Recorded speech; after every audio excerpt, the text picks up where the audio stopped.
ইসলামী bank news top 10। সাবেক প্রধানমন্ত্রী শেখ হাসিনার অবৈধ সম্পদের অনুসন্ধান শুরু করেছে দুর্নীতি দমন কমিশন দুদক। সাবেক প্রধানমন্ত্রী শেখ হাসিনা বিভিন্ন সময়ে সম্পদের অনেকাংশ গোপন করেছেন জানিয়েছেন দুর্নীতি দমন commission chairman doctor Mohammad Abdul Momen. Ishraq হোসেনকে ঢাকা দক্ষিণ সিটির মেয়রের দায়িত্ব দেওয়ার দাবিতে আগামীকাল ব্লকেট কর্মসূচি ঘোষণা।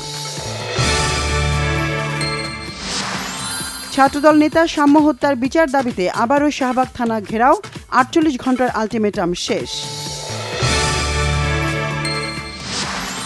অনিশ্চয়তার দিকে বাংলাদেশ, গণতান্ত্রিক প্রক্রিয়ার দিকে যাওয়ার লক্ষণ দেখা যাচ্ছে না বলেছেন বিএনপির স্থায়ী কমিটির সদস্য আমির খসরু মাহমুদ চৌধুরী।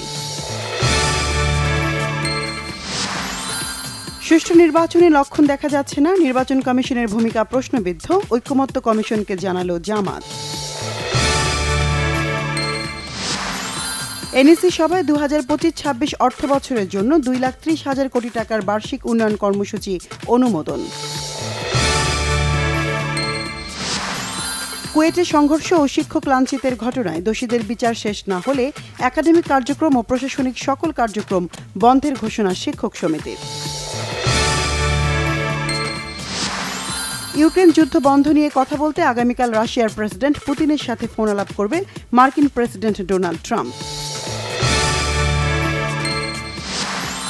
সাফ অনূর্ধ্ব 19 ফুটবলে শিরোপা নির্ধারণী লড়াই আজ, প্রতিপক্ষ বাংলাদেশ ও স্বাগতিক ভারত।